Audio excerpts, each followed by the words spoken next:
Happy morning. Welcome to Sharmi's கிச்சனுங்க. இன்றைக்கி முருங்கைக்காய், தட்டைப்பயிர், உருளைக்கிழங்கு, கத்திரிக்காய் போட்டு ஒரு காரக்குழம்பு ரெசிபி தாங்க பார்க்க போகிறோம். வாங்க வீடியோக்குள்ளே போகலாம். வாங்க தேவையான பொருள் என்னென்னு பார்த்துடலாம். பாருங்கள், பூண்டு ஒரு 6 பல் நான் நல்லா சாப் பண்ணி வச்சுருக்கேன். வெங்காயம் தேவைக்கேற்ப எடுத்துக்கோங்க. அப்புறம் பாருங்கள், பச்சை தட்டைப்பயிறு நான் உரித்து வச்சுருக்கேங்க. உருளைக்கிழங்கு ஒரு உருளைக்கிழங்கு எடுத்திருக்கேன். ஒரு முருங்கைக்காய் எடுத்திருக்கேங்க. இப்போ ஆடி மாதம், இது நல்ல சீசனுங்க. நல்லா நிறைய பச்சை தட்டைப்பயிர் கிடைக்கும். இப்போ வாங்கி நல்லா யூஸ் பண்ணுங்கள், ஓகேங்களா? கத்திரிக்காய் பாருங்கள், நான் ஒரு 6-7 கத்திரிக்காய் எடுத்திருக்கேங்க. இதை நான் குழம்புல போடும் போது தான் கட் பண்ண போகிறேங்க, இல்லாட்டி கருத்துரும். அதனால் நான் அப்படியே வச்சுருக்கேன், ஓகேங்களா? இப்போ வாங்க பார்க்கலாம். வானல் வச்சுட்டேங்க. வானல் நல்லா ஹீட் ஆகிடுச்சு. இப்போ நம்ம ஆயில் ஆட் பண்ணிக்கலாம்.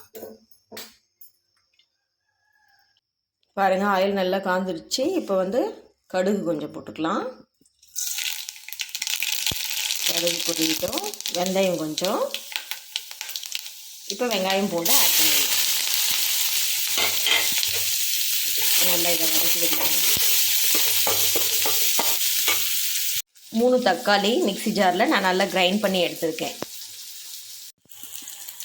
ஒரு கொத்து கருவேப்பிலைங்க.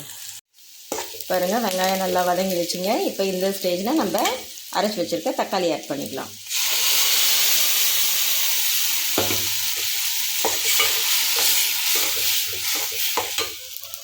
பாருங்கள், தக்காளி இப்போ நல்லா வதங்கிடுச்சுங்க. இப்போ கொஞ்சம் கல்லுப்பு சேர்த்துக்கலாம். இப்போ தேவையான தூளெல்லாம் போட்டுடலாங்க. மஞ்சத்தூள் கொஞ்சம், மிளகாய்த்தூள் உங்களுக்கு காரத்துக்கு ஏற்ற மாதிரி நீங்கள் சேர்த்துக்கோங்க. நான் இந்த ஸ்பூனில் 1.5 ஸ்பூன் சேர்த்துருக்கேங்க. மல்லித்தூள் பாருங்கள், 3 ஸ்பூன் போட்டுக்கலாங்க.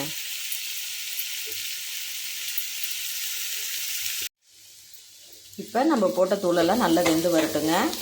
லைட்டாக பெருங்காயம் ஆட் பண்ணிக்கலாம்.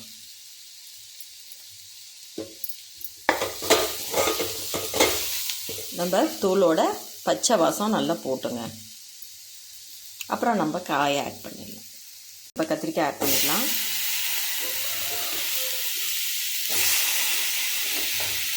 முருங்கைக்காய்,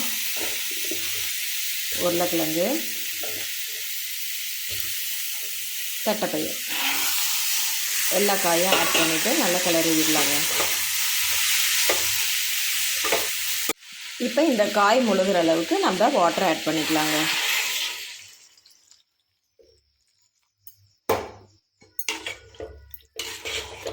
இப்போ நம்ம மூடி போட்டு இதை நல்லா வேக விடலாங்க. ஃப்ளேமை ஃபுல்லாக வச்சிடலாம். பாருங்கள், மிக்ஸி ஜாரில் கொஞ்சம் போல் தேங்காய், ஒரு 1/2 ஸ்பூன் மட்டும் கடலைங்க, கொஞ்சோண்டு கடலை எடுத்துக்கோங்க போதும்.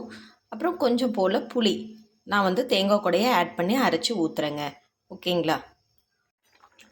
பாருங்கள், காயெல்லாம் ஓரளவுக்கு குக் ஆகிடுச்சிங்க. இப்போ நம்ம அரைச்சி வச்சுருக்க தேங்காய் விழுதை சேர்த்துக்கலாங்க. மிக்ஸி ஜாரில் கொஞ்சம் தண்ணி ஊற்றி அலசி ஊற்றிடலாங்க.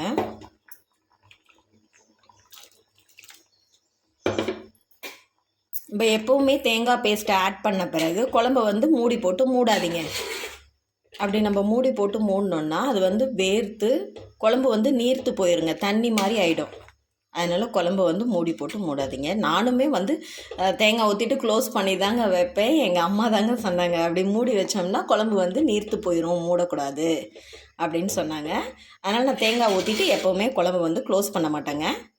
இப்போ நல்லா கொதித்து வரட்டும். உங்களுக்கு தேவையான அளவு தண்ணி ஊற்றிக்கோங்க. நான் இந்த கன்சிஸ்டன்சி போதும் எங்களுக்கு, அதனால் நான் இவ்வளோ வாட்டர் ஆட் பண்ணியிருக்கேங்க. பாருங்கள், குழம்பு நல்லா ரெடி ஆயிடுச்சுங்க. இங்கே பாருங்கள், பார்க்கும் போதே சாப்பிட்ணும் போல் இருக்குங்க.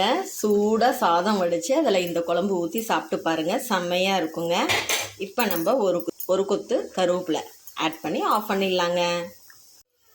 பாருங்கள், மணக்க மணக்க முருங்கைக்காய், தட்டைப்பயிர், உருளைக்கிழங்கு, கத்திரிக்காய் போட்ட காரக்குழம்பு ரெடிங்க. வீடியோ பிடிச்சிருந்தா லைக் பண்ணுங்கள், ஷேர் பண்ணுங்கள், மறக்காமல் சப்ஸ்கிரைப் அண்ட் ஃபாலோ பண்ணுங்கள். தேங்க்யூ.